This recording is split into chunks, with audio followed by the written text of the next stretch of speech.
প্রত্যেক মানুষ নিজের জীবনে দুঃখ অনুভব করেন। প্রত্যেকের দুঃখ আলাদা হতে পারে।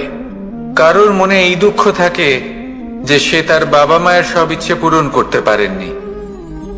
কেউ এটা ভেবে দুঃখ পান যে সে চিরকাল সদাচার করেছেন, সৎকর্ম করেছেন, কিন্তু তাও তাকে দুরাচারী বলে মনে করা হয়।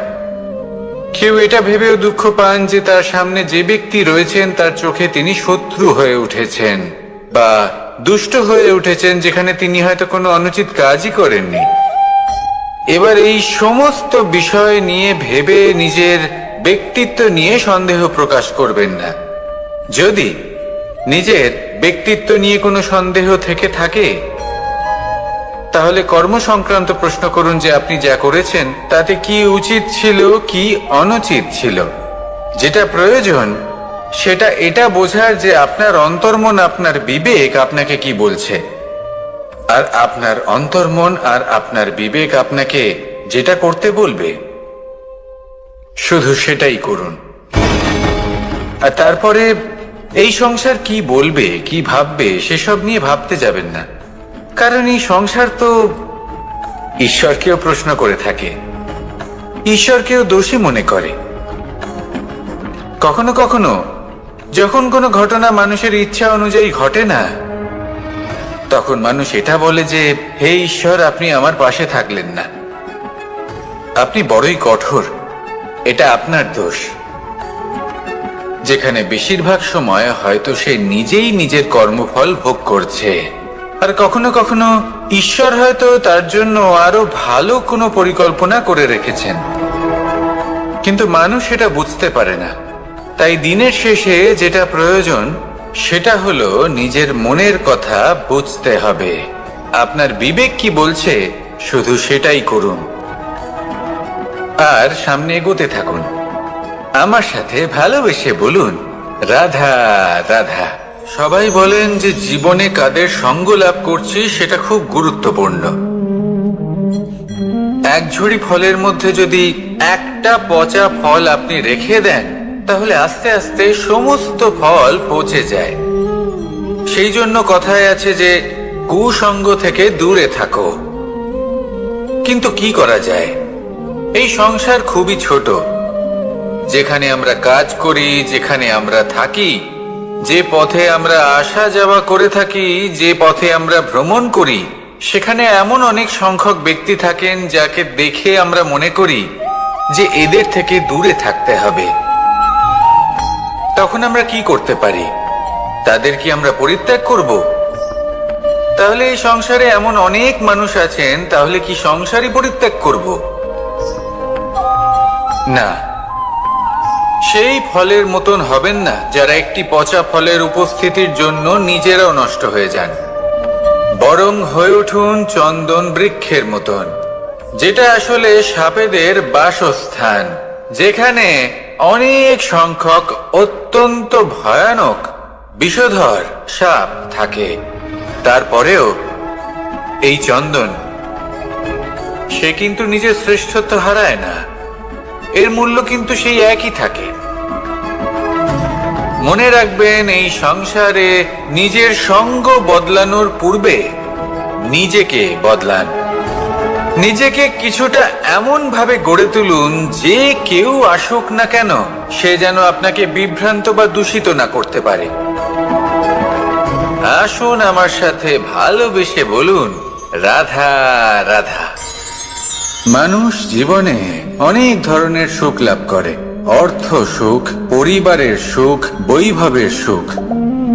কিন্তু এমন একটা সুখ আছে যা বেশিরভাগ মানুষকে প্রভাবিত করে, কিন্তু সেই সুখ তাদের কোনো প্রয়োজনই নেই। সেটা হলো পরনিন্দা সুখ। অর্থাৎ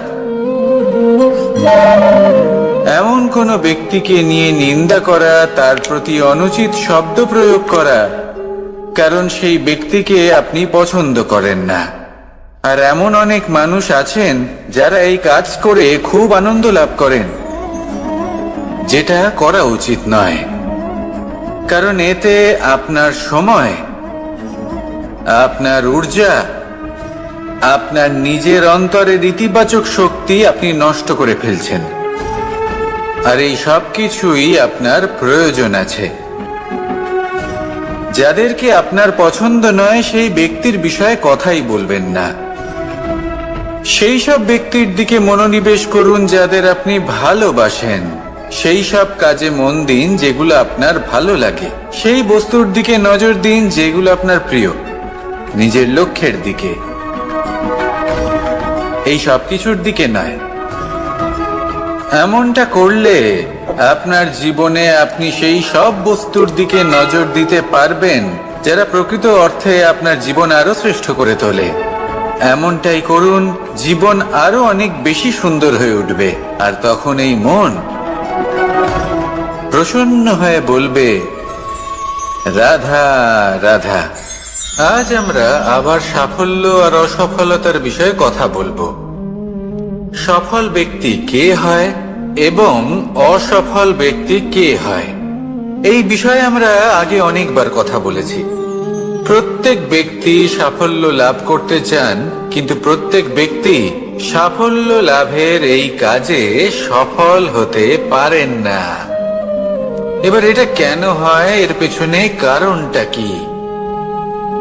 কারণ হলো ভয়।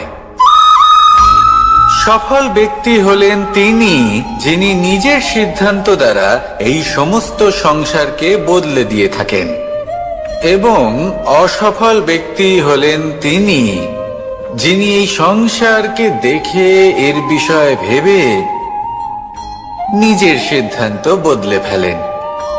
প্রয়োজন হলো নিজের লক্ষ্যের বিষয়ে ভেবে দেখার, পথের বিষয়ে ভেবে দেখার। একবার যদি আপনি পথ নির্বাচন করে থাকেন, সেই পথে অগ্রসর হতে থাকুন আর তাতে অটল থাকুন।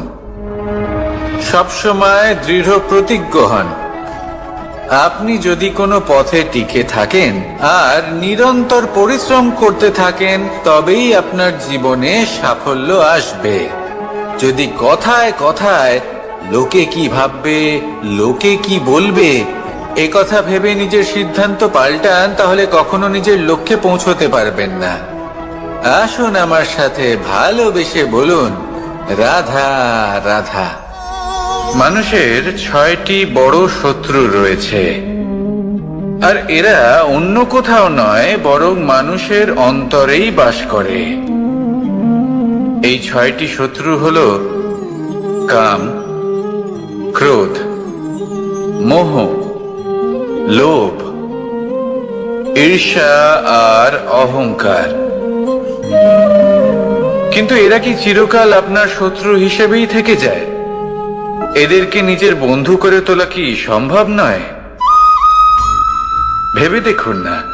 এবার যদি কথা বলি কাম নিয়ে, অর্থাৎ কামনা করা, তাহলে মানুষ যদি জীবনে কামনা করতে থাকে তাহলে সন্তোষের অনুভূতি লাভ করতে পারে না।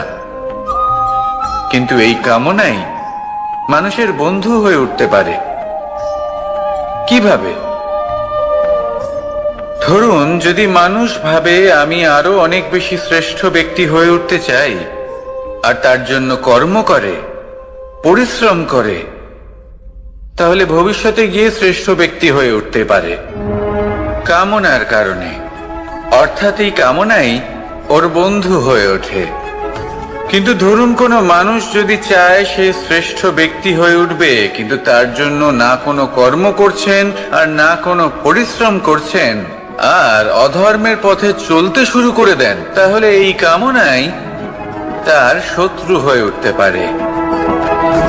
এবার যদি এই কামনাকে নিজের বন্ধু করে তুলতে হয়, তাহলে নিজের নির্বাচনে বিচক্ষণ হতে হবে, নিজের মস্তিষ্কের ওপর নিয়ন্ত্রণ রাখতে শিখতে হবে। সেটাই করুন আর আমার সাথে ভালোবেসে বলুন, রাধা রাধা। আজ আমরা মানুষের আরো একটি শত্রুর বিষয়ে কথা বলবো, যার নাম হলো লোভ। যে কোনো বস্তুকে অত্যাধিক লাভ করার যে বাসনা, যতটা লাভ করেছি ততটা যথেষ্ট নয়, আমার আরো চাই, আরো চাই, একেই বলে লোভ। এবার এই লোভ আপনার জীবনে শুভ না অশুভ, আপনার মিত্র নাকি আপনার শত্রু, সেটাও নির্ভর করছে আপনার উপর।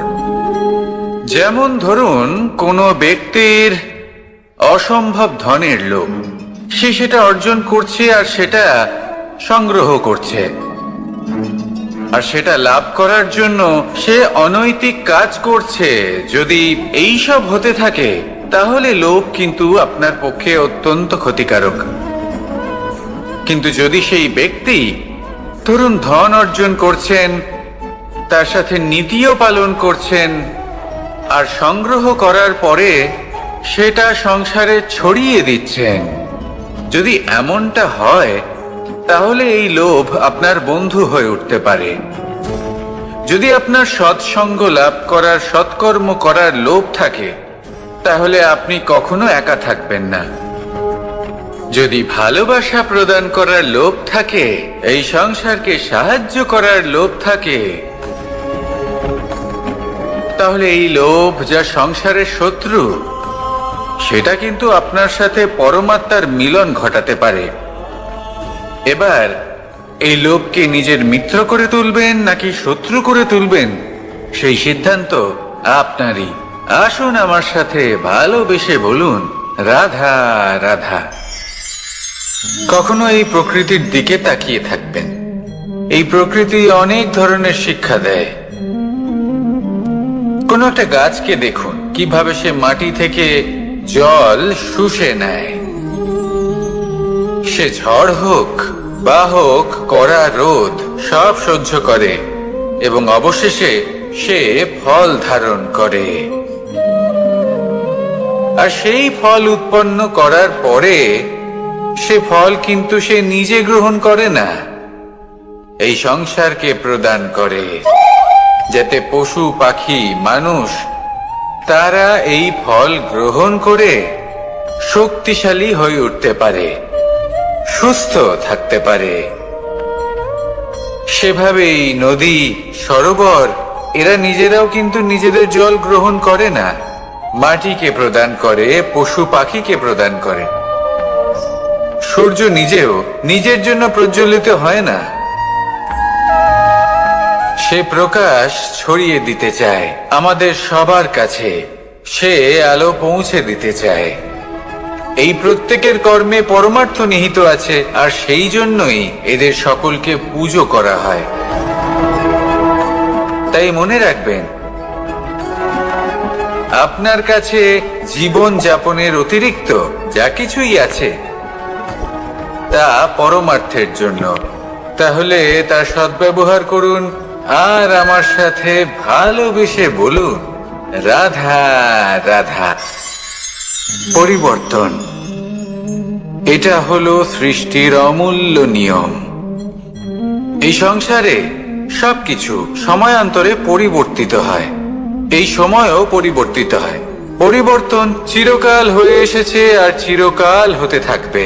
কিন্তু এবার আমরা সেই পরিবর্তন কিভাবে লাভ করব, যেটা আমাদের প্রয়োজন, যেটা আমরা চাই। আমরা জীবনে বিকাশ চাই। এই বিকাশ কিভাবে লাভ করতে পারি? এই প্রকৃতি কিন্তু আমাদের অত্যন্ত উত্তম উদাহরণ দিয়ে বুঝিয়েছে। একটি বিন্দুর উদাহরণ দিয়েছে, যা ভবিষ্যতে একটা বিশাল নদীর আকার ধারণ করে। এটা কিভাবে হয়? মেঘ থেকে একটি বিন্দু ঝরে পড়ে সেই পর্বতের ওপর যেখানে হিম আছে। সেই হিমের সংস্পর্শে আসা মাত্র সেই বিন্দুর সাথে আরো বেশ কিছু বিন্দু যুক্ত হয়। তারপর তারা অগ্রসর হয়, আরো কিছু বিন্দু যুক্ত হয়, আস্তে আস্তে একটা ক্ষীণ ধারার রূপ ধারণ করে, এবং সেটাই ভবিষ্যতে আরো এগোতে থাকে। অনেকটা যাওয়ার পর যখন অনেক সংখ্যক বিন্দু একসাথে যুক্ত হয়, তখন সেটা বিশাল নদীর আকার ধারণ করে। এবার আমরা মানুষ বলে আমাদের সাথে এই নিয়মের অন্যথা হয় তা নয়। আমরাও এই প্রকৃতির অংশ, আমাদের ক্ষেত্রেও একই নিয়ম প্রযোজ্য। যখন পরিশ্রম করে অনেক সংখ্যক বিন্দু আমরা একত্রিত করব, তখনই পরিবর্তনের নদী প্রবাহিত হবে। প্রয়োজন হলো নিরন্তর পরিশ্রম করা এবং ধৈর্য ধরা। এটা করতে থাকুন জীবনে সবকিছু লাভ করতে পারবেন। কারণ প্রকৃতি আমাদের এটাই শিখিয়েছে, আর আমরা এই ব্রহ্মরই একটি অংশ, যার দ্বারা এই ব্রহ্মাণ্ড নির্মিত। আসুন আমার সাথে ভালোবেসে বলুন, রাধা রাধা। আমরা সকলে সামাজিক জীব। মানুষের সাথে দেখা সাক্ষাৎ করা এটা চিরকালই চলতে থাকে। আমরা কখনো কাউকে উপহার দিই, আবার কখনো কেউ আমাদের উপহার দেয়। কখনো কি এমন হয়েছে যে আপনি কাউকে একটা উপহার দিয়েছেন, কিছু সময় পরে বা কিছু মাস পরে সেই উপহারই ঘুরে ফিরে আপনার কাছেই এসেছে, অর্থাৎ সেই বস্তুটাই আপনার কাছে আবার ফিরে এলো? এরকম হয়। ছেলেবেলায় একদিন একজনের বিবাহ ছিল। তখন মা তাকে একটা উপহার দিতে চাইছিলেন, তাই তিনি একটা পোশাক বানালেন আর সেটাকে সুসজ্জিত করছিলেন। আমি দেখলাম আর জিজ্ঞেস করলাম যে, মা, এই পোশাক এত সুসজ্জিত করার কি আছে? তখন মা বললেন যে, কানাই, কখনো কাউকে এমনই উপহার দেবে, এমন প্রকারে দেবে যে সেটা যদি আবার ঘুরে ফিরে তোমার কাছে ফিরে আসে, তাহলে যেন তোমার খারাপ না লাগে। এটাই কিন্তু হয় আমাদের ব্যবহারের সাথে, কর্মের সাথেও এবং আমাদের কথার সাথেও।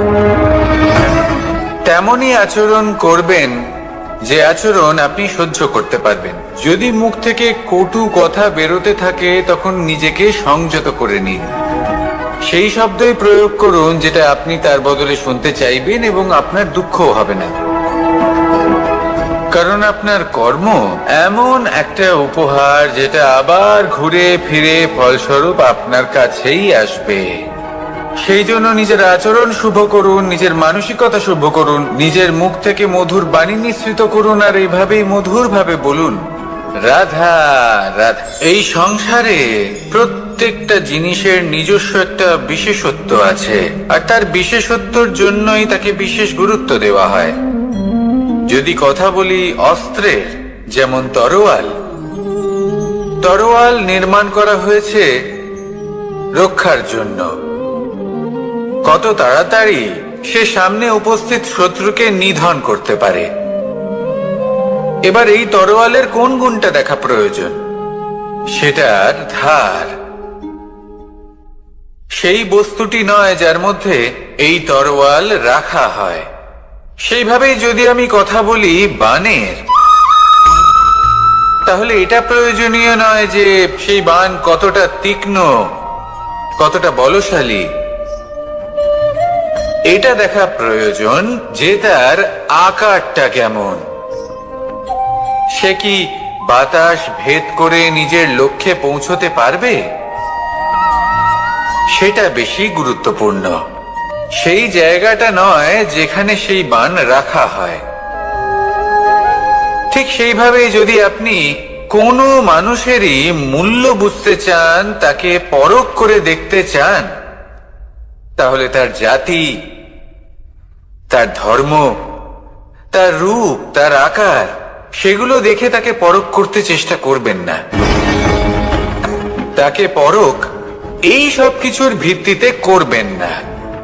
তার স্বভাবটা দেখুন, তার গুণ দেখুন, তার প্রতিভা দেখুন, তার কর্ম দেখুন। কারণ এটাই সেই ব্যক্তির আসল পরিচয়, এটাই হলো তার অস্তিত্ব। যখনই আপনি কোনো নর্তককে শ্রেষ্ঠ নৃত্য প্রদর্শন করতে দেখেন, তখন আপনি কিন্তু এটা ভাবেন না যে সে কোথা থেকে এসেছে, সে কি খায়, ওর বন্ধু বান্ধব কারা। আপনি তার নৃত্য দেখেন, ওর শিল্প দেখেন, সেটারই প্রশংসা করেন, সেটাকেই সম্মান করেন। সেইভাবে এই সংসারে সকলকে সম্মান করুন। আর এই সম্মানের আধার হওয়া উচিত তার গুণ, তার স্বভাব, তার কর্ম, তার রূপ আর তার বেশভূষা নয়। আসুন আমার সাথে ভালোবেসে বলুন, রাধা রাধা। এই সংসার বলে যে কৃষ্ণ হলো মহাযোগী। কেউ বলে যে কৃষ্ণ হলো সাংখ্য যোগের প্রবর্তক, কেউ বলে ভক্তি যোগের, কেউ বলে জ্ঞান যোগের, কেউ কেউ এটা মনে করেন যে অষ্টাঙ্গ যোগের প্রভু হলাম আমি।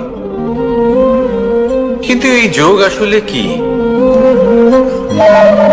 যোগ বিষয়টাকে বোঝা খুব একটা কঠিন নয়, কিন্তু সেই যোগকে নিজের যাপনের অংশ করে তোলা হলো অত্যন্ত কঠিন, আর তার জন্য প্রয়োজন অভ্যাস। যোগ শব্দটার অর্থ হলো যুক্ত করা, আর এটা আমি ছোটবেলায় শিখেছিলাম। যখন আমার মাখন খেতে ইচ্ছে করত আর মা মাখনের সেই হাঁড়িটা ওপরে টাঙিয়ে রাখতেন, তখন আমরা ভাবতাম যে অত দূরে পৌঁছবো কি করে। তখন আমরা যোগের বিষয়ে জানতে পারলাম, আর তখন জানতে পারলাম যে সব থেকে গুরুত্বপূর্ণ যোগ আসলে কি? সহযোগিতা, সাহায্য। আমরা সব সখারা একসাথে জড়ো হতাম, একে অপরের পিঠের ওপর উঠে দাঁড়াতাম, আর তারপর আমরা ওই মাখনের হাঁড়ির কাছে পৌঁছতে পারতাম, আর তারপর আমরা সবাই মিলে সেই মাখন ভাগ করে খেতাম। সহযোগিতা, এটা অত্যন্ত গুরুত্বপূর্ণ। পাণ্ডবরাও মহাভারতে এটাই করেছিলেন। ওনাদের সাথেও কেউ ছিল না, একে অপরকে সাহায্য করে ওনারা অনেক বীরদের একত্রিত করেছিলেন। তারপর অবশেষে মহাভারতের এই মহাযুদ্ধে ওনারা জয়লাভ করেছিলেন। রামায়ণে রাম এবং লক্ষ্মণের সাথে কেউ ছিল না। সহযোগিতার মাধ্যমে ওনারা ভাল্লুক আর বানর সেনাকে একত্রিত করেছিলেন, আর এই সংসারের সব থেকে প্রবল রাক্ষস রাবণকে বধ করেছিলেন। মনে রাখবেন, একসাথে মিলে যদি আপনারা কর্ম করতে শেখেন, তাহলে এই সংসারে এমন কিছুই নেই যেটা আপনি অর্জন করতে পারবেন না। আসুন আমার সাথে ভালোবেসে বলুন, রাধা রাধা। কর্ম এবং ফল।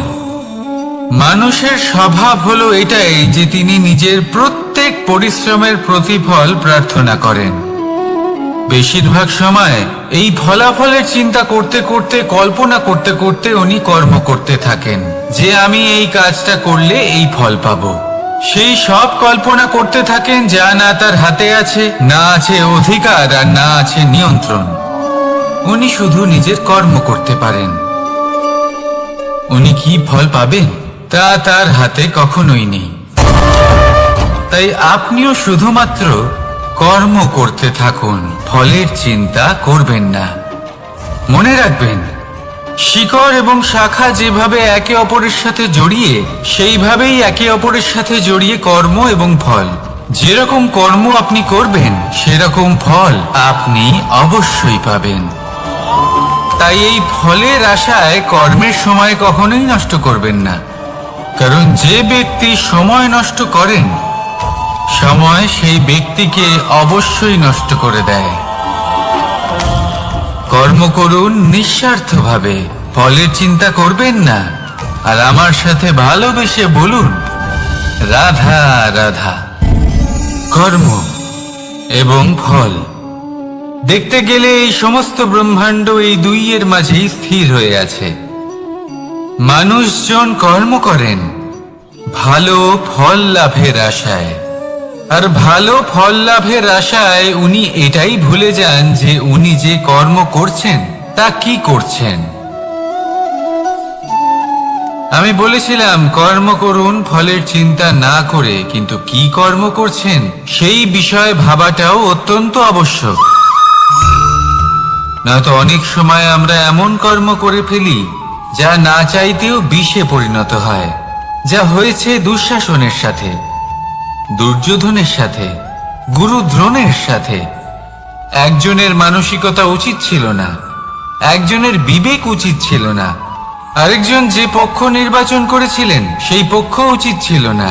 আর যা কিছু ওনাদের সাথে হলো, আপনার, আমার, আমাদের সকলের সাথে তা হতে পারে। আমি বলেছিলাম কর্ম করুন, ফলের চিন্তা করবেন না, কিন্তু এই কর্মের বিষয়ে বিচার করে দেখাটাও ততটাই আবশ্যক। দেখুন, কর্ম করার উচিত প্রক্রিয়া ফলের চিন্তা না করা, কিন্তু যদি আপনার কর্ম শুভ হয় তাহলে তার ফলও নিয়তি আপনাকেই দেবে। সর্বদা কর্ম করার সময় এটা ভাবুন যে আপনার এই কর্ম এই সংসারকে, এই সমাজকে, আপনার পরিবারকে, আপনার আশেপাশের মানুষজনকে কোন দিশায় নিয়ে যাবে। যদি এটা সবার জন্য মঙ্গলময় হয় তাহলে কর্ম করতে থাকুন। আর হ্যাঁ, নিশ্চিত রূপে ফলের চিন্তা করবেন না। আসুন আমার সাথে ভালোবেসে বলুন, রাধা রাধা। বটবৃক্ষের বীজ সর্ষের দানার থেকেও ছোট হয়, কিন্তু যখন তা নিজের রূপ ধারণ করে তখন তা বিশাল বৃক্ষের আকার ধারণ করে, যা সহস্র বছর ধরে বেঁচে থাকে, ছায়া প্রদান করে, পাখিদের আশ্রয় প্রদান করে, আর দেয় পথচারীদের বিশ্রাম করার স্থান। কেন? কারণ সেই ছোট বীজ তা মাটির ভেতরে গিয়ে নিজের খোলস ত্যাগ করে। অন্ধকারে থাকে সে, যতই আলো আসুক না কেন, যতই বর্ষা আসুক না কেন, সব সহ্য করে। আর তারপরে একটা চারা গাছ অঙ্কুরিত হয়, তারপর ধীর গতিতে একটা বিশাল বৃক্ষতে পরিণত হয়। দেখুন, জীবনে কঠিন সময় আসে, এই জন্য নয় যে আপনি হার মেনে নেবেন, এই জন্য আসে যাতে আপনি ভবিষ্যৎ নির্মাণের জন্য নিজেকে তৈরি করতে পারেন। যদি কঠিন সময়ে আপনি ওই বীজের মতো দৃঢ় হয়ে থাকতে পারেন, তাহলে আপনিও একদিন সেই বিশাল বৃক্ষের মতো নিজের অস্তিত্ব গড়ে তুলতে পারবেন, যা সহস্র বছর পর্যন্ত মনে রাখা হবে। আসুন আমার সাথে ভালোবেসে বলুন, রাধা রাধা।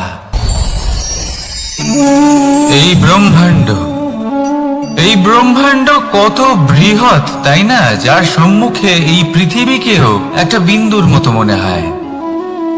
আর এই পৃথিবীতে আমরা কে হই, আমাদের আকার কিরকম, আমাদের অস্তিত্বই বা কি? যখন আমরা এভাবে ভাবি তখন মনে হয় আমরা কিছুই নই। তা আমরা যখন কিছুই নই, তাহলে আমরা এত চিন্তা করি কেন? কি ভেবে ভয় পাই? কাকেই বা এত ভয় পাই?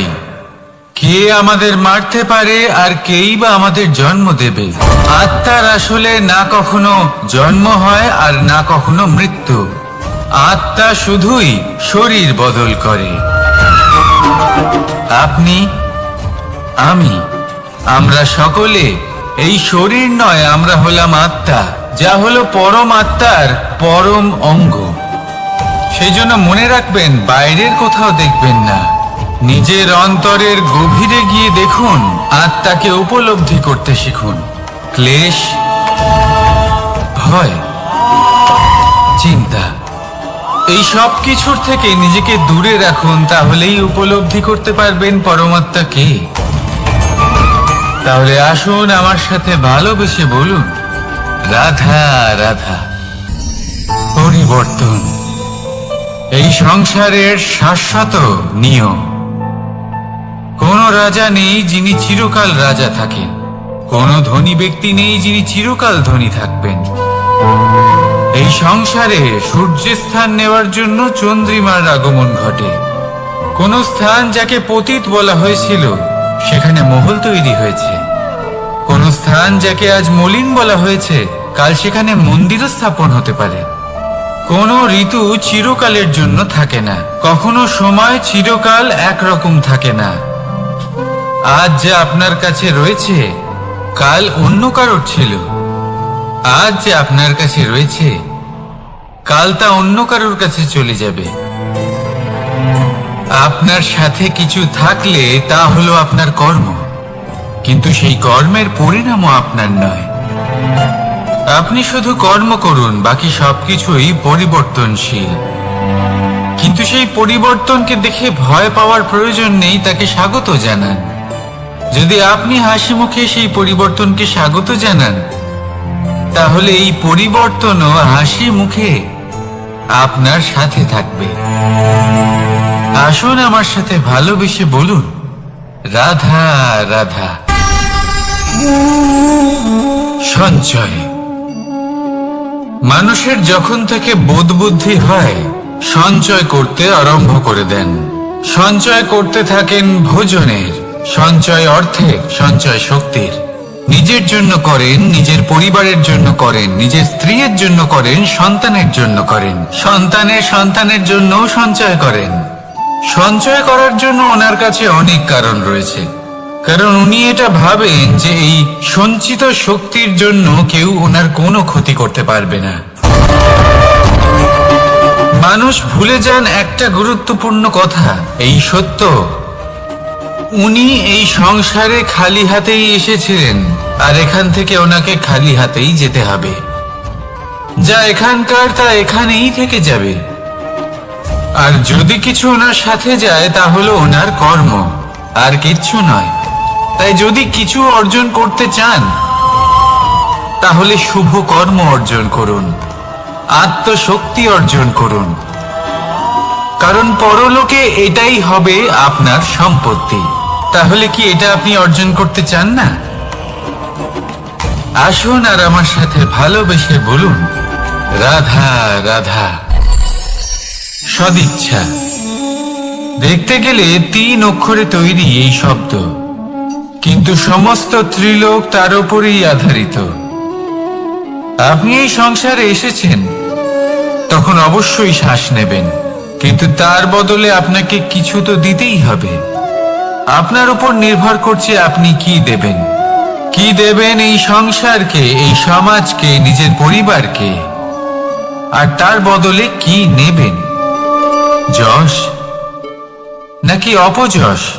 দেখুন, এক ছিল রাবণ, যে কিনা সমুদ্র পার করলো সীতাকে অপহরণ করার জন্য, আর এক ছিলেন রামচন্দ্র, যিনি সমুদ্র পার করেছিলেন, সেতু বানিয়ে গিয়েছিলেন সীতাকে ফিরিয়ে নিয়ে আসার জন্য। দুজনেই সমুদ্র পার করেছিলেন, শুধু পার্থক্য ছিল সদিচ্ছাকে বোঝার, লক্ষ্যের। অনেক মানুষের যাত্রা একরকম হতেই পারে, কিন্তু আনন্দ তখনই লাভ করবেন যখন লক্ষ্য শুভ হবে, মহান হবে। এই লক্ষ্য দিয়ে এই সংসারের কল্যাণ হবে এবং মানুষের সম্মান হবে। যদি আপনার সংকল্প উচিত হয় তাহলে আপনার লক্ষ্য উচিতই হবে, নয়তো শুধুমাত্র বিনাশ হবে। আর উচিত এটাই হবে যে বিনাশের হাত থেকে যেন নিজেকে বাঁচানো যায়, কি বলেন? তাই জীবনে যে লক্ষ্য স্থির করছেন, মনে রাখবেন তা যেন শুভ লক্ষ্য হয়। যদি এরকম হয় তাহলে আপনার যাত্রা, আপনার জীবন দুটোই শুভময় হবে। আসুন আর আমার সাথে ভালোবেসে বলুন, রাধা রাধা। সুরক্ষা। এই সুরক্ষা আসলে কি? এটা কি কোনো কবচ নাকি কোনো সীমা? এই সুরক্ষা আসলে অন্য কিছু। আমাদের মাতা পিতা, আমাদের প্রিয়জন, আমাদের বন্ধু, এই সমাজ, আমাদের শুভাকাঙ্ক্ষী, আমাদের আত্মীয়, এনারা সবাই আমাদের জীবনে কোনো না কোনো ভাবে সুরক্ষা দিয়ে থাকেন, একটা কবচ দিয়ে থাকেন কোনো না কোনো রূপে। কিন্তু দেখতে গেলে আমাদের পরাক্রমের পথে, আমাদের বীরত্বের পথে, আমাদের সাহসের পথে এই সুরক্ষাই সব থেকে বড় বাধা হয়ে দাঁড়ায়। একবার ভেবে দেখুন, যদি আপনি কোনো সুরক্ষাই না পান, বা যদি আপনি এই সুরক্ষা ভেঙে বাইরে আসতে পারেন, তাহলে আপনার বীরত্ব চরম সীমায় পৌঁছে যায়। কেন? কারণ তখন আপনি জানেন যে এই সংসারের সম্মুখীন আমাদের নিজেদেরই হতে হবে।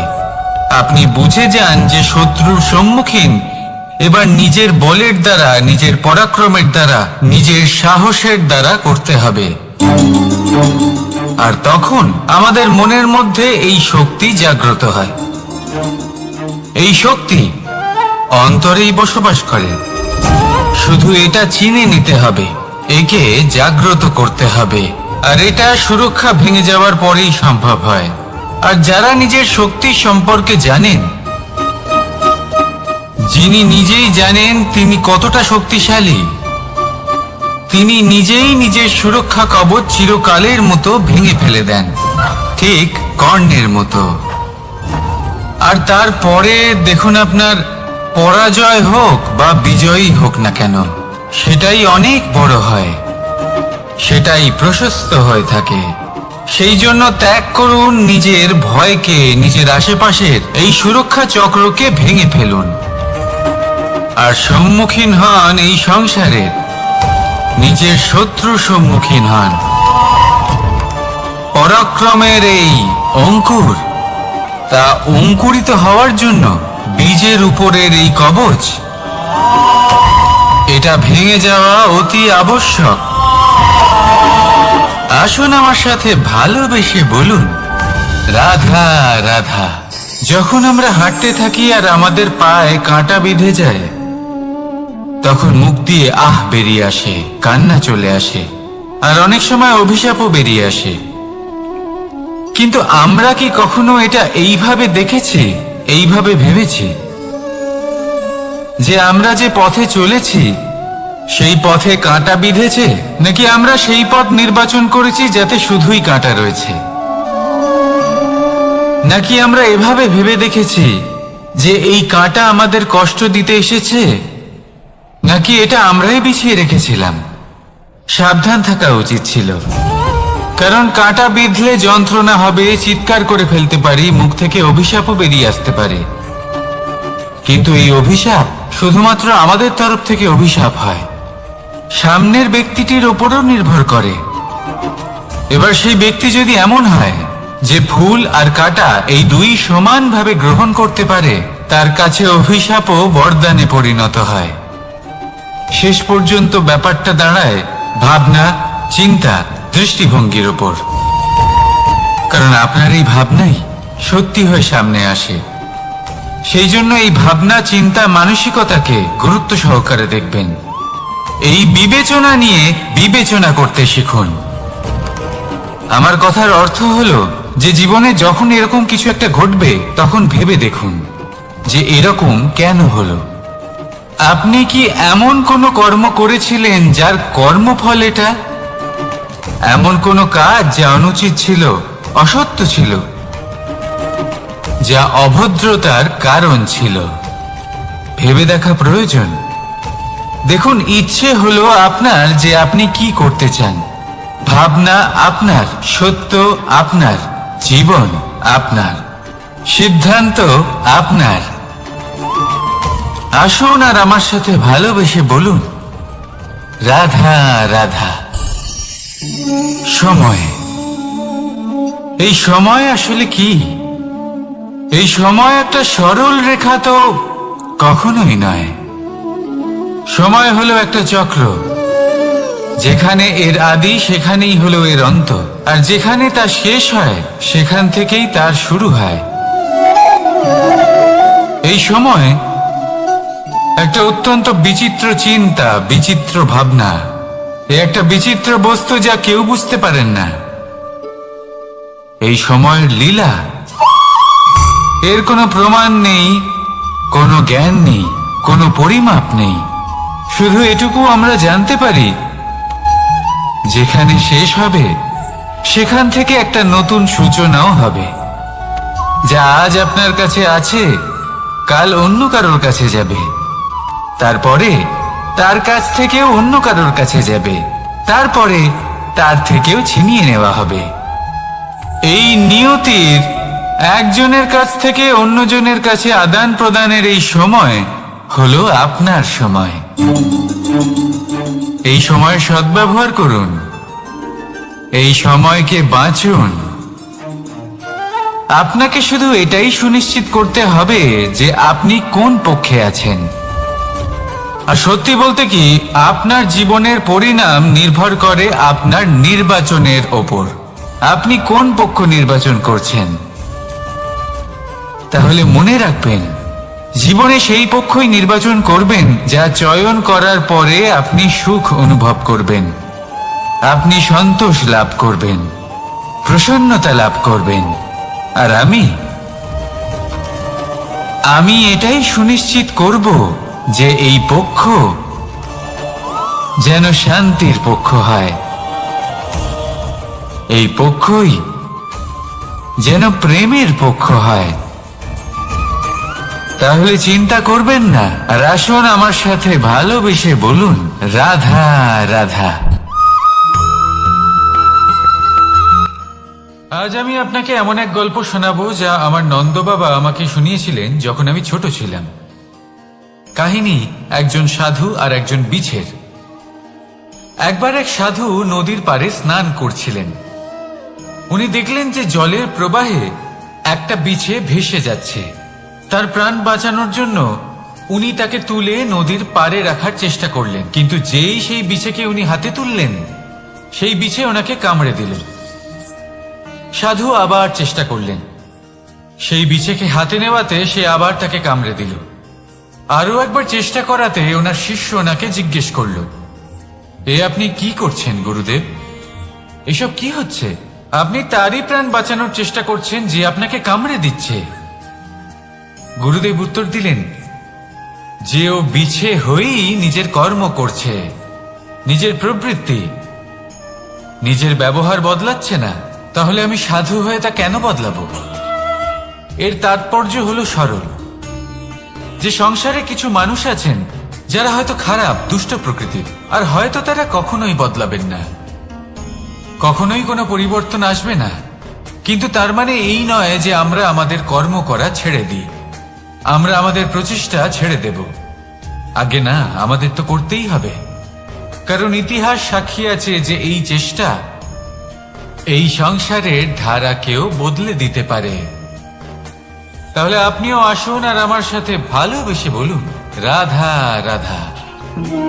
মানুষ জীবনে সবসময় শিখরে পৌঁছতে চায়, অনেক উঁচুতে উঠতে চায়, আর তার জন্য তারা কি না করে, পরিকল্পনা করে, ষড়যন্ত্র করে, প্রার্থনা করতে থাকে, আবার কারোর কাছে সাহায্যও চায়। কিন্তু এত কিছু করা সত্ত্বেও অনেক সময় মানুষ শিখরে পৌঁছতে পারে না। যদি পৌঁছেও যায় তাও খুব তাড়াতাড়ি নিচে নেমে আসে। এর কারণ কি?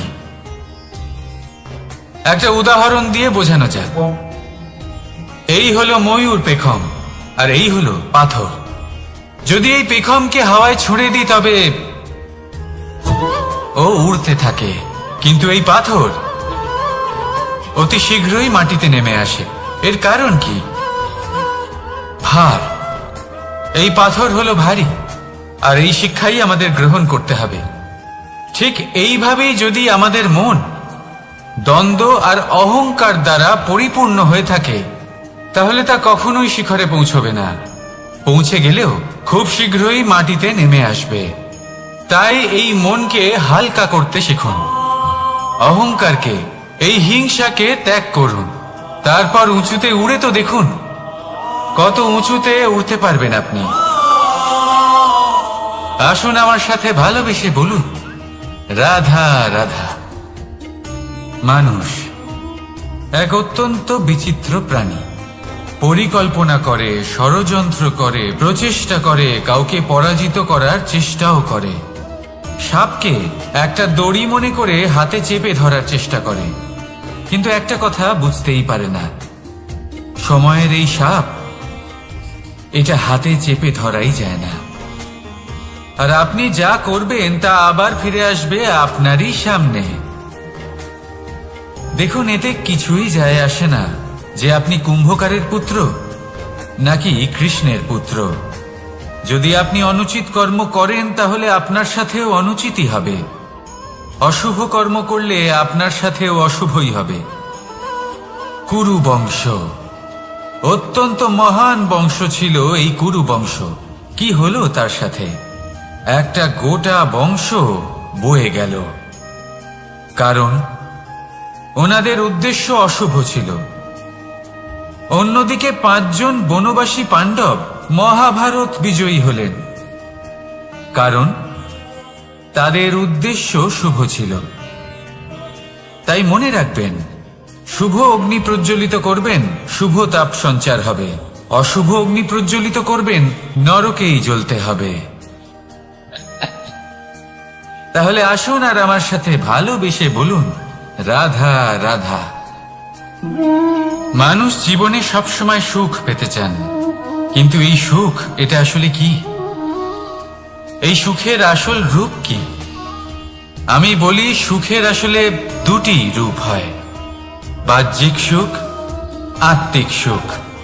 আর এটা ঠিক তেমনই হয় যেরকম আমাদের শরীরের সাথে জড়িত ছায়া আর আমাদের শরীরের মধ্যে বসবাসকারী আত্মার।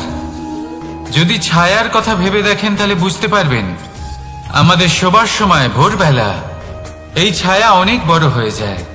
যখন এই সূর্য মাথার উপরে চলে আসে তার তাপ বেড়ে যায়, তখন এই ছায়া ছোট হয়ে যায়। আর যেই অন্ধকার নেমে আসে এই ছায়া আপনার সঙ্গ ত্যাগ করে। এরকমই হয় বাহ্যিক সুখ। আর এবার কথা বলি আমাদের শরীরের মধ্যে বসবাসকারী এই আত্মা। এই আত্মা কখনো আমাদের সঙ্গ ত্যাগ করে না, সব সময় আমাদের সাথে জড়িয়ে থাকে। এরকমই হয় আত্মিক সুখ, যা সব সময় আমাদের সাথে থাকে। আত্মিক সুখ কারোর সেবা করে, আত্মিক সুখ কাউকে সাহায্য করে, আত্মিক সুখ প্রেম বোধের, যা কখনো আমাদের সঙ্গ ত্যাগ করে না। সেখানে বাহ্যিক সুখ, যতক্ষণ আপনি সম্পন্ন কিছু মানুষ এবং সুবিধার সাথে আছে, এই বাহ্যিক সুখ আপনার সাথে থাকবে। সম্পন্নতা চলে গেলে, মানুষজন চলে গেলে, সুখ সুবিধা চলে গেলে বাহ্যিক সুখও চলে যায়।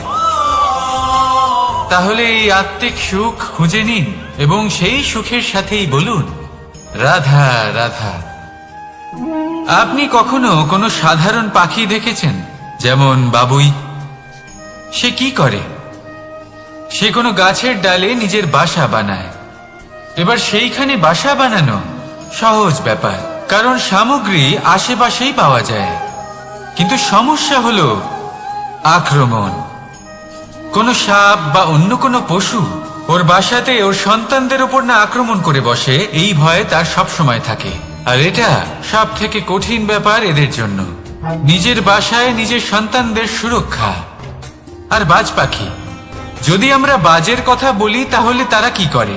বাজ পাখি কোনো উঁচু পাহাড়ের শিখরে কোনো পাথরের খাঁজে নিজের বাসা তৈরি করে। এবার ওখানে বাসা বানানো একেবারেই সহজ ব্যাপার নয়, কারণ সামগ্রী আশেপাশে পাওয়া যায় না, দূর থেকে নিয়ে আসতে হয়। কিন্তু সেইখানে আক্রমণের ভয়ও কখনোই থাকে না। এইভাবে উচিত রূপে ও নিজের বাসা রক্ষা করতে পারে, নিজের সন্তানদের রক্ষা করতে পারে। এর সারমর্ম হলো এটাই, যদি সমস্যা বড় হয় তাহলে সমাধানও উচ্চমানের হওয়া উচিত।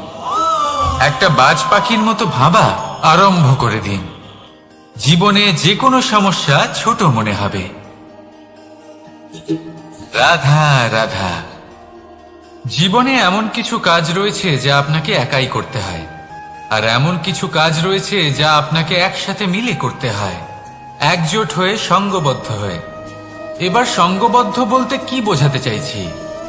আমি তাদের কথা বলছি না যারা বাস্তবিকভাবে একে অপরের সাথে কাজ করেন। আমি তাদের কথা বলছি যারা একে অপরের থেকে দূরে থেকেও একে অপরকে বিশ্বাস করেন। আমি আগেও বলেছিলাম, সমস্ত বিশ্বের আশা বিশ্বাসেই বসবাস করে, তাই না? তাই যেখানে সমস্ত বিশ্ব আছে, সমস্ত সংসার আছে, সেইখানেই বিশ্বাস রয়েছে। তাই আপনার আশেপাশে এমন দল সঙ্গবদ্ধ করুন যাদের আপনার উপর বিশ্বাস আছে আর যাদেরকে আপনি বিশ্বাস করতে পারেন। তাহলে আসুন আর আমার সাথে ভালোবেসে বলুন রাধা রাধা। আমরা যে মানুষকে চাই, যাকে আমরা ভালোবাসি, তাকে একটা উপহার অবশ্যই দিতে চাই। এমন এক উপহার যা ওনার ভালো লাগবে, যা শ্রেষ্ঠ হবে, অতি প্রিয় হবে, বহুমূল্য হবে, বা বলতে পারেন মূল্যবান হবে। তাই আমরা কি করি? আমরা বাজারে যাই, তার জন্য স্বর্ণ, আভূষণ, হিরে, মুক্ত এইসব নিয়ে আসি। কিন্তু এটাই কি সর্বশ্রেষ্ঠ উপহার? কখনোই না। সর্বশ্রেষ্ঠ উপহার হলো স্বাধীনতা, তাকে নিজের মনের মতো বাঁচার স্বাধীনতা। যদি আপনি কাউকে স্বাধীনতা না দিতে পারেন তাহলে সে কোথাও না কোথাও বন্দী হয়ে যায়, তার বিকাশ কোথাও না কোথাও আটকে যায়। কিন্তু যদি আপনি কাউকে স্বাধীনতা দিতে পারেন তাহলে আপনি দেখবেন ও সমস্ত সংসারকে, এই জীবনকে নিজের দৃষ্টিভঙ্গি দিয়ে দেখবে, বুঝবে যে কোনটা হলো উচিত আর কোনটা হলো অনুচিত। আর এটাই হলো সর্বশ্রেষ্ঠ। আর এবার যদি কাউকে স্বাধীনতার মাধ্যমে এত বড় একটা শক্তি দিতে পারেন তাহলে আপনি আমাকে বলুন, এর থেকে বড় উপহার আর কি হতে পারে? আসুন আর আমার সাথে ভালোবেসে বলুন, রাধা রাধা। কর্ম, ধর্ম আর কর্তব্য, এই তিনটি একে অপরের সাথে জড়িত। আর অনেক সময় এই তিনটি পালন করতে করতে আমাদের সেই ব্যক্তির সামনে গিয়ে দাঁড়াতে হয়, তার বিরুদ্ধেই যেতে হয়, যাকে আমরা সব থেকে বেশি ভালোবাসি। কিন্তু সেইখানে এই যুদ্ধ কোনো ব্যক্তিগত যুদ্ধ থাকে না। এ হলো কর্ম, ধর্ম আর কর্তব্যের যুদ্ধ। এটা সরল নয়, অত্যন্ত কঠিন হয় তার সম্মুখীন হওয়া যাকে আমরা সব থেকে বেশি সম্মান করি। কিন্তু আমাদের তো আমাদের ধর্মের পথে চলতেই হবে, কারণ আমরা কর্মবদ্ধ, কর্তব্যবদ্ধ, আর এটাই করা উচিত। শুধু এটুকু মনে রাখবেন, যদি আপনার উদ্দেশ্য শুভ হয়, আপনার ভাবনা শুভ হয়, আপনি যদি কর্ম, ধর্ম আর কর্তব্যের পথে অগ্রসর হন, তাহলে এই প্রক্রিয়াতে যদি আপনাকে আপনার আরাধ্যেরও সামনে দাঁড়াতে হয়, তাহলেও আপনার কোনো ক্ষতি হবে না। তাহলে আসুন আর আমার সাথে ভালোবেসে বলুন, রাধা রাধা। প্রেম এই সংসারে এসেছিল এই সংসারকে প্রেমের শিক্ষা দেওয়ার জন্য, এই জীবনের সুখের অনুভূতি আসলে কি তা শেখানোর জন্য। কিন্তু যদি সত্যি কথা বলি, তো আমি নিজেই প্রতিদিন প্রেমের নতুন নতুন স্বরূপ দেখতে পাই, প্রেমের একটা নতুন অনুভূতি প্রত্যেক নতুন দিনে। আর তার কারণ হলো এই প্রেম অনন্ত, এ হলো দৈব। প্রেম হলো এই সংসারের সব থেকে বড় ঢাল এবং সব থেকে বড় অস্ত্র। এই প্রেম ছাড়া না কোনো ন্যায় হয় আর না কোনো শাস্ত্র, না জীবন আছে আর না অন্ত। এবার যদি এই প্রেম মনের মধ্যে বাস করতে শুরু করে, তাহলে কখনো কোনো সমস্যাই হবে না, আর যদি হয়েও থাকে তাহলে তা স্থায়ী হবে না। এই প্রেম কি না করতে পারে? এই প্রেম সমস্ত সমস্যা মিটিয়ে ফেলতে পারে, আপনার মনের মধ্যে অহংকারকেও বিনাশ করে দিতে পারে, আপনাকে সাক্ষাৎ ঈশ্বরের সাথে দেখা করাতে পারে। তাই প্রেমের দ্বারা প্রয়াস করতে থাকুন, এই সংসারের প্রত্যেক মানুষকে, প্রত্যেক বস্তুকে, প্রত্যেক জীব জন্তুকে ভালোবাসবেন। আর এই প্রেমের দ্বারাই বলুন, রাধা রাধা। প্রশান্তি জড়িত নিদ্রা মানুষের জীবনের একটা অত্যন্ত গুরুত্বপূর্ণ সুখ এবং প্রয়োজনীয়তাও। দেখতে গেলে এই সংসারের প্রত্যেক পশু পাখি, প্রত্যেক জীব অবশ্যই নিদ্রা প্রাপ্ত করেন, কিন্তু মানুষ, যার মধ্যে বিচার বিবেচনা করার শক্তি অন্যদের থেকে অনেক বেশি, তার কিন্তু ঘুমের কিছু সমস্যা অবশ্যই হয়। কি বলেন? তাই তো। এবার এর কারণ কি? চিন্তা। এবার চিন্তা আমাদের সবার জীবনে আছে। আমরা সকলে জানি যে চিন্তা কখনো আমাদের সাহায্য করে না, তাও আমাদের জীবনে আছে। কেন? চিন্তার মাধ্যমে কি কখনো কোনো সমস্যার সমাধান হয়েছে? অর্থের চিন্তা করলে কি অর্থ লাভ হয়? ভবিষ্যতের চিন্তা করলে কি ভবিষ্যৎ ঠিক হয়ে যায়? স্বাস্থ্যের চিন্তা করলে কি স্বাস্থ্য নিজে থেকেই ঠিক হয়? হয় না। তাহলে এই সব কিছু থেকে আমাদের একটা ছোট্ট শিক্ষা অবশ্যই লাভ করা উচিত। আপনিও আপনার কাঁধ থেকে চিন্তার এই বোঝা নামিয়ে ফেলুন। আর ইচ্ছে, এই সব ইচ্ছে একত্রিত হয়ে আমাদের মনে চিন্তা উৎপন্ন করে। তাই এই চিন্তাগুলিকে ত্যাগ করুন, প্রকৃতির প্রেমের উপর বিশ্বাস রাখুন। মনে রাখবেন, যিনি চিন্তা মুক্ত হবেন তিনি চিতা মুক্ত হবেন। সুখের নিদ্রা প্রাপ্ত করুন, আর নিদ্রায় যাবার আগে আমার সাথে ভালোবেসে বলুন, রাধা রাধা। মহাদেব, সেই দেবতা যিনি মহান, যাকে দেবতাদের দেবতা বলা হয়, যিনি হলেন আমার আরাধ্য। কখনো আপনার মনে এই প্রশ্ন এসেছে যে শিবকেই কেন মহাদেব বলা হয়, অন্য কোনো দেবতাকে কেন বলা হয় না? সেই কারণ মহাদেবের মধ্যে ওনার মধ্যে এমন এক বিশেষ গুণ রয়েছে যা অন্য কারণ নেই। তা হলো নিঃস্বার্থ হয়ে মানুষের সেবা করা। যদি প্রয়োজন পড়ে, যদি সৃষ্টির পথে বিনাশের কালো মেঘ ছেয়ে থাকে, তখন নিজের প্রাণের চিন্তা না করে হলাহল পান করার জন্য প্রস্তুত থাকেন মহাদেব। আর এই অদ্বিতীয় ত্যাগের জন্যই শিবকে মহাদেব বলে ডাকা হয়। এবার যদি কোনো মানুষও নিঃস্বার্থ ভাবনার দ্বারা নিজেকে অর্পণ করে দেয় এই জগতের কল্যাণের জন্য, মানুষের সেবার জন্য, তাহলে তিনিও মহাপুরুষ, মহামানব হতে পারেন। যদি কেউ অভুক্ত থাকেন তাহলে নিজের থালা থেকে অর্ধেক খাবার তাকে দিয়ে দিন। যদি কেউ অসুস্থ হন তাহলে তাকে সেবা করার, চিকিৎসা করার চেষ্টা করুন। এই জীবন শুধু নিজের জন্য নয়, অন্যদের প্রতি, সমস্ত সংসারের প্রতি উৎসর্গ করুন। যদি এইসব মানুষ শিখে যান তাহলে তিনি মহাদেবের পথে অগ্রসর হতে পারেন।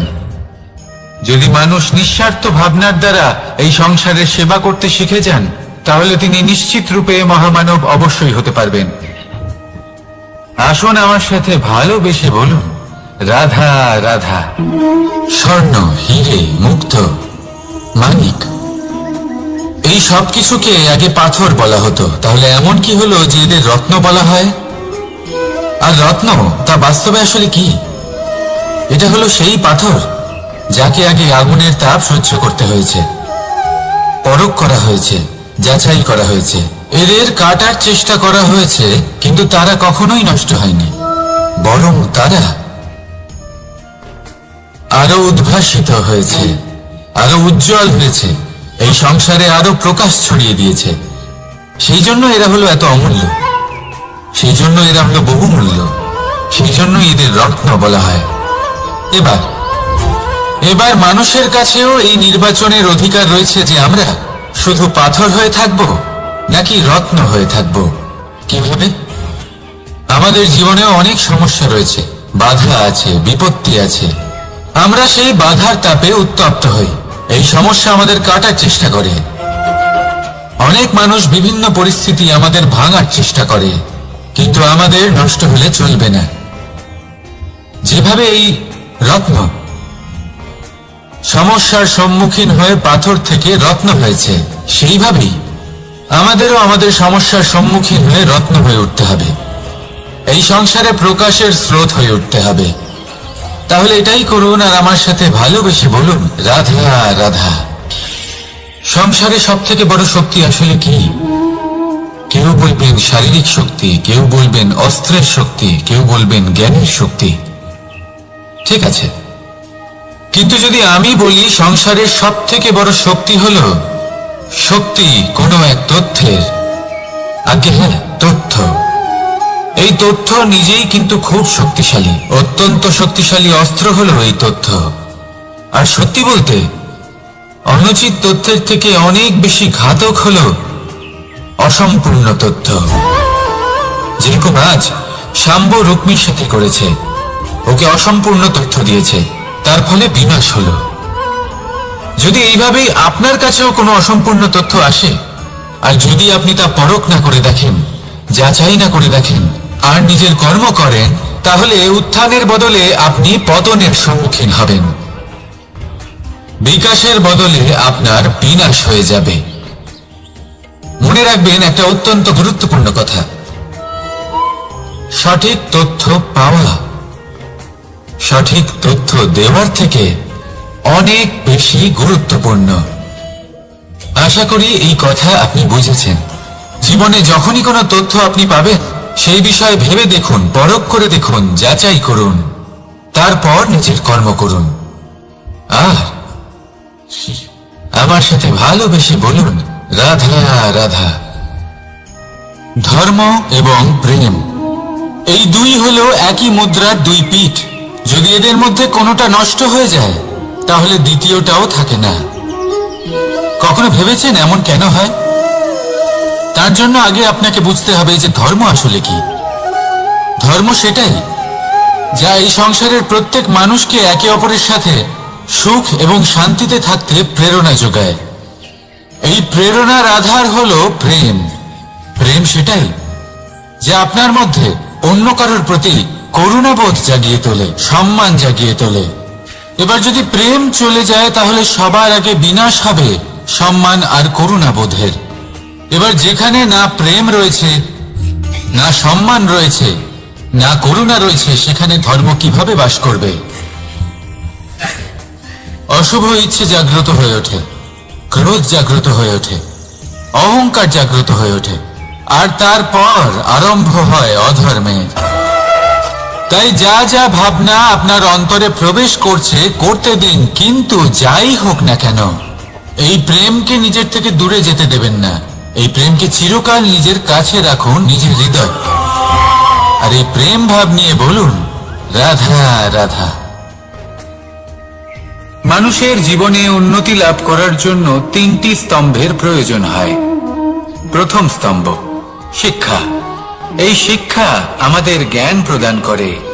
দ্বিতীয় স্তম্ভ ব্যবসা, যার দ্বারা আমরা ধন উপার্জন করি। তৃতীয় স্তম্ভ হলো আমাদের ঈশ্বর, আমাদের ইষ্ট। এনার সাথে যদি আমরা জুড়ে থাকতে পারি তাহলে এমন একটা মানসিক বল আপনি লাভ করবেন যেটা এই সংসারে আর কোথাও পাওয়া সম্ভব না। কিন্তু মানুষ অনেক সময় জীবনে এই 3টি স্তম্ভ লাভ করা সত্ত্বেও সামনে অগ্রসর হতে পারেন না। তখনও জীবনে কঠিন পরিস্থিতি আসতেই থাকে। এমনটা ঠিক কেন হয়? কারণ সে জীবনে এই 3টি স্তম্ভ লাভ করে নেয়, জীবনে প্রয়োগও করে, কিন্তু তার ভিতের কথা সে ভুলেই যায়। যেমন প্রথম স্তম্ভ অর্থাৎ শিক্ষা। এই শিক্ষার আধার হলো শুভ চেতনা। যদি অন্তরে শুভ চেতনা না থাকে তাহলে এই শিক্ষার কোনো গুরুত্ব থাকে না। দ্বিতীয় স্তম্ভ ব্যবসা। পরিশ্রম করে উপার্জন করতে হবে, এই কথাটা আমরা সবাই জানি এবং সবাই চেষ্টাও করি। কিন্তু ব্যবসা করতে করতে আমরা এটা ভুলে যাই আমাদের ব্যবহার কেমন হয়ে পড়েছে। এই ব্যবহার যদি শুভ হয় তাহলে আমাদের উপার্জন আস্তে আস্তে একটা স্থির জায়গায় এসে পৌঁছবে। এবং তৃতীয় স্তম্ভ আমাদের ভগবান। যদি ওনার স্মরণে আপনি যেতে চান তাহলে তার পূর্বে নিজের মা বাবাকে সেবা করুন, তাদের যত্ন করুন, তাদেরকে ভালোবাসুন, কারণ ওনারাই হলেন এই সংসারে আপনার সবথেকে বড় ইষ্ট। তাহলে 3 স্তম্ভের সাথে সাথে তাদের আধারকেও নিজের জীবনে প্রাধান্য দিন। কোনো সমস্যা আসবে না, জীবনে একের পর এক উন্নতি করবেন এবং এই মন প্রসন্ন হয়ে বলবে রাধা রাধা। সুখ, দুঃখ এবং শক্তি, এই 3 হলো এই সংসারের ত্রিদেবের মতো। আমাদের জীবনে যা কিছু ঘটছে এই 3টির ভিত্তির উপরেই হচ্ছে। আসলে এই সংসারের একটা নিয়ম আছে, যখনই আপনি কিছু লাভ করেন এই সংসার আপনার পরীক্ষা নেয়। এটা জানার জন্য আপনার পরীক্ষা নেয় যে আপনি যা কিছুই লাভ করেছেন আপনি কি আদৌ সেটার যোগ্য কিনা। ঠিক সেইভাবেই এই সুখ, দুঃখ এবং শক্তি আপনার পরীক্ষা নিয়ে থাকে। যখন সুখ আসে তখন সে আপনার পরীক্ষা নেয় যে আপনার মধ্যে অহংবোধ জাগ্রত হয়নি তো। যদি অহংবোধ চলে আসে তাহলে সুখ সেখানেই সঙ্গ ত্যাগ করে। দুঃখ আপনার ধৈর্যের পরীক্ষা নিতে থাকে, আর যদি আপনার মধ্যে ধৈর্য না থাকে তাহলে এটা আপনাকে আরো বেশি দুঃখের গভীর অন্ধকারে ঠেলে দেবে। সেখানে শক্তি পরীক্ষা নেয় আপনার বিনম্রতার। যদি আপনি বিনম্র না হন তাহলে হয় এই শক্তি আপনার সঙ্গ ত্যাগ করবে, নয় এই শক্তি বিনম্রতার অভাবে আপনার পতনের কারণ হতে পারে। এই সংসারে যে কোনো ব্যক্তি যিনি এই পরীক্ষায় উত্তীর্ণ হয়ে থাকেন এই জীবনে তিনি সাফল্য লাভ করেন। আসুন আমার সাথে ভালোবেসে বলুন রাধা রাধা। ভয়ের সাথে আমরা সবাই পরিচিত, কষ্ট আমরা সবাই পেয়েছি। কখনো কখনো আমরা অসুস্থ হয়ে পড়ি, আর এমন সময় হলে মাতার মমতা, কখনো বাবার স্নেহ, কখনো বন্ধুদের পাশে থাকার অনুভূতি আমাদের রোগ নিরাময়ে সাহায্য করে। কখনো যদি আমরা নিরাশ হয়ে পড়ি তখন যদি আমাদের কোনো আপনজন আমাদের দুটো ভালো কথা বলে তখন আমাদের মনোবল বেড়ে যায়। ঠিক তেমন সংসারের এই রঙ্গমঞ্চে যদি আপনি পীড়িত অনুভব করেন, কিছু শুভ কথা আলোচনা করুন, কিছু স্তুতি গান করুন, কিছু মুহূর্তের জন্য হলেও নিজের ইষ্টদেবের কথা স্মরণ করুন আর প্রার্থনা করুন। সাহস বাড়বে, শক্তিও বৃদ্ধি পাবে এবং সামনে এগিয়ে চলার পথও দেখতে পাবেন। তখন এই মন প্রসন্ন হয়ে বলবে, রাধা রাধা।